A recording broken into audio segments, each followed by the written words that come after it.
ಏನಿಲ್ಲ, ತಮಿಳುನಾಡು ಎಲೆಕ್ಷನ್ ಬರ್ತಾ ಇದೆ. ಒಂದು ಕಡೆಯಲ್ಲಿ ತಾವು ನೋಡಿದ್ದೀರಾ, ನಮ್ಮ ಗೃಹ ಮಂತ್ರಿ ಅವರಿಗೂ ನಮ್ಮ ಅಪೋಸಿಷನ್ ಲೀಡರ್ ಎಡಪ್ಪಾಡಿ ಪಳನಿಸ್ವಾಮಿ ಅವರು ಮೀಟ್ ಮಾಡಿದ್ದಾರೆ.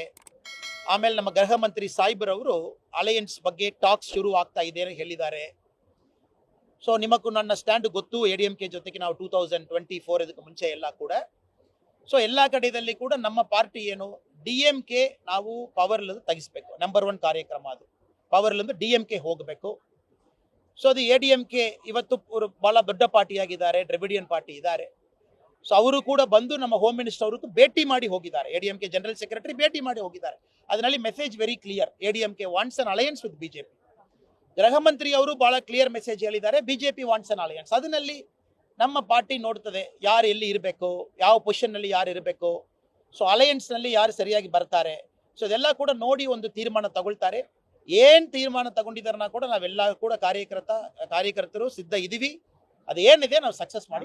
ತಮಿಳುನಾಡಿನಲ್ಲಿ ಅಣ್ಣಾಮಲೈ ಎಲ್ಲವನ್ನ ಚೇಂಜಸ್ ಮಾಡ್ತಾರಂತ ಜವಾಬ್ದಾರಿ ಕೊಡಲಾಗಿದೆ ಅಂತ ಹೇಳ್ತಾ ಇದ್ರು. ಆದ್ರೆ ಈಗ ಚೇಂಜಸ್ ಆಗಿದೆ, ಏನು ಮುಂದೆ ಇನ್ನು ಚೇಂಜಸ್ ಏನೂ ಆಗಿಲ್ಲ ಅಣ್ಣ, ಚೇಂಜಸ್ ಆಗ್ತದೆ. ಸ್ವತಂತ್ರವಾಗಿ ಬಿಜೆಪಿಯನ್ನು ಅಧಿಕಾರಕ್ಕೆ ತರ್ತೇನೆ ಅಂತ ಕಾನ್ಫಿಡೆನ್ಸ್ ಅಲ್ಲಿ ಹೇಳಿದ್ರಿ. ಅದರ ಅರ್ಥ ಈಗ ಅಲಯನ್ಸ್ ಅರ್ಥ ಅದು ಸರ್ ಪುನಃ ಆಪರ್ಚುನಿಟಿ ಸಿಗಬಹುದು ಸರ್. ನಾವು ಯಾವಾಗಲೂ ಕೂಡ ಮಹಾರಾಷ್ಟ್ರ, ಬಿಹಾರ್ ಎಲ್ಲ ಕಡೆಯಲ್ಲಿ ಕೂಡ ನೋಡುತ್ತೀವಿ. ಯಾವುದೇ ಒಂದು ರಾಜ್ಯದಲ್ಲಿ BJP ಪ್ರಾಮಾಣಿಕ ಪ್ರಯತ್ನ ಮಾಡಿ, ಒರಿಸ್ಸಾ ತಾವು ನೋಡಿದ್ದೀರಾ 24 ವರ್ಷ 2001 ಪ್ರಾಮಾಣಿಕ ಪ್ರಯತ್ನ ಮಾಡಿ ಇವತ್ತು ಸರ್ಕಾರಕ್ಕೆ ಬಂದಿದ್ವಿ. Tamil Nadu is a long term game. ನಾವೆಲ್ಲರೂ ಕೂಡ ತಾಳ್ಮೆದಲ್ಲಿ ಇದೀವಿ. ಅದು ಎಷ್ಟು ವರ್ಷ ಆಗಿದ್ರೆ ಕೂಡ ಕಾಯ್ಲಿಕ್ಕೆ ರೆಡಿ ಇದೀವಿ. 20 ವರ್ಷ 30 ವರ್ಷ ಆಗಲಿ, ಬಟ್ ಪವರ್ಗೆ ಬಂದೇ ಬರ್ತೀವಿ. ಇನ್ ಬಿಟ್ವೀನ್ ಪಾರ್ಟಿ ಅವರು ಒಂದು ಪರ್ಸ್ಪೆಕ್ಟಿವ್ ನಲ್ಲಿ ಒಂದು ಡೆಸಿಷನ್ ಮಾಡುವಾಗ ನಾವು ಕಾರ್ಯಕರ್ತರಾಗಿ ನಾವೆಲ್ಲರೂ ಕೂಡ ಅದಕ್ಕೆ ಒಪ್ಪಿಗೆ ಕೊಡ್ತೀವಿ, ಒಬೇ ಮಾಡ್ತೀವಿ. ಸೊ ಪಾರ್ಟಿಯವರು ಕೆಲವು ನ್ಯಾಷನಲ್ ಲೆವೆಲ್ ನೋಡ್ತಾರೆ. DMK ಎಷ್ಟು ಒಂದು ಗಲೀಜ್ ಸರ್ಕಾರ ಮಾಡ್ತಾ ಇದ್ದಾರೆ ತಾವು ನೋಡ್ತೀರಾ. Specially atrocity against woman and children ತಾವು ನೋಡ್ತೀರಾ. ಕರಪ್ಷನ್ 13 ಮಿನಿಸ್ಟರ್ ಇಲ್ಲಿ ಅವ್ರ ಮೇಲೆ ಕರಪ್ಷನ್ ಅಲಿಗೇಷನ್ ಇಲ್ಲ ಸರ್, ಕೋರ್ಟ್ ನಲ್ಲಿ ಕೇಸ್ ಇದೆ. ಒಂದು ಮಂತ್ರಿ ಜಸ್ಟ್ 1.5 ವರ್ಷ ಜೈಲು ಹೋಗಿಬಿಟ್ಟು ವಾಪಸ್ ಬಂದು ಪುನಃ ಮಂತ್ರಿ ಆಗಿದ್ದಾರೆ, ಸೆಂಥಿಲ್ ಬಾಲಾಜಿ. ಸೊ ನಮ್ಮ ಪಾರ್ಟಿ ಇವಾಗ ಏನು ಡಿಸೈಡ್ ಮಾಡಿದ್ದಾರೆ, DMK ನಾವು ಅಡ್ಡ ಪಡಿಸಬೇಕು, ಔಟ್ಸೈಡ್ ಹೋಗಬೇಕು.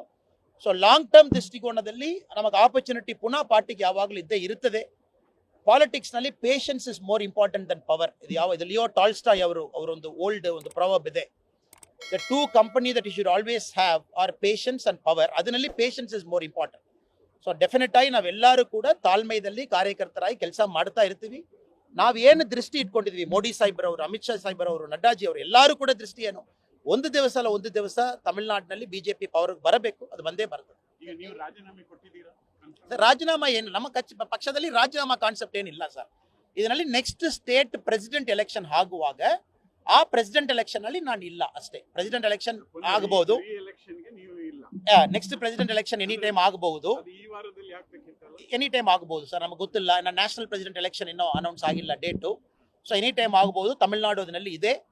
ಸೊ ಈ ಎಲೆಕ್ಷನ್ ಏನಿದೆ, ನಾವು ಏಕೆಂದರೆ ಬಹಳ ವಿಸ್ತಾರವಾಗಿ ತಮಗೆ ಹೇಳಿದ್ದೀನಿ. ಸೊ ನ್ಯಾಷನಲ್ ಪಾರ್ಟಿ ನಿರ್ಧಾರ ತಗೊಂಡಿದ್ದಾರೆ, ಅಲಯನ್ಸ್ ಬೇಕು, ಯಾರ ಜೊತೆಗೆ ಬೇಕು ಎಲ್ಲ ಕೂಡ. ಅದರಲ್ಲಿ ನಾನು ಕೂಡ ಒಂದು ಕಾರ್ಯಕರ್ತರಾಗಿ ಒಬೇ ಮಾಡಿ ನನ್ನ ಕೆಲಸ ಮಾಡಬೇಕು. Because this is a very important election for us. ADMK ಬಗ್ಗೆ ನಿಮ್ಮ ಅಭಿಪ್ರಾಯ ಚೇಂಜ್ ಆಗಲ್ಲ, ಅದು ಭ್ರಷ್ಟ ಅಂತ ನೀವು ಸರ್? ನಾನು ಒಂದು ವಿಷಯ ಅರ್ಥ ಮಾಡಿಕೊಳ್ಬೇಕು ಸರ್.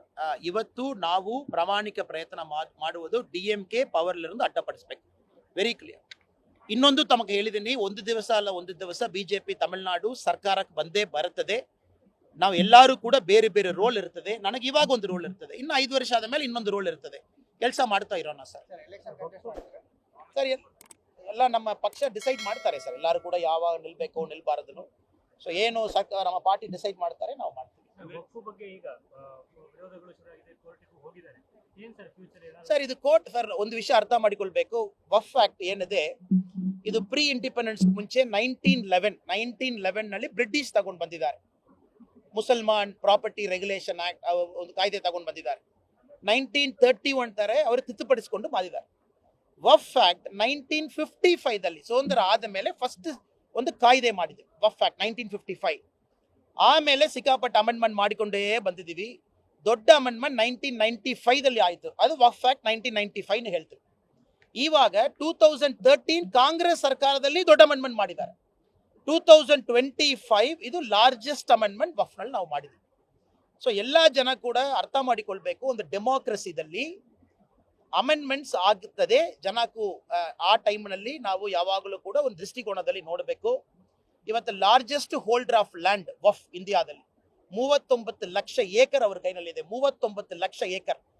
ರೈಲ್ವೆ ಕೈನಲ್ಲಿ 52 ಲಕ್ಷ ಏಕರ್ ಇದೆ. ಬಟ್ ರೈಲ್ವೆ ಕೈನಲ್ಲಿ ಇರುವ ಟ್ರ್ಯಾಕ್ ಲ್ಯಾಂಡ್ ನಾವು ಅರ್ಥ ಮಾಡಿಕೊಳ್ಬೇಡ ಸರ್. 39 ಲಕ್ಷ ಏಕರ್ ಸೆಪರೇಟ್ ಆಗಿ ಇರುವ ಒಂದು ಬಾಡಿ ವಫ್ ಅವ್ರ ಕೈನಲ್ಲಿ ಅಷ್ಟಿದೆ.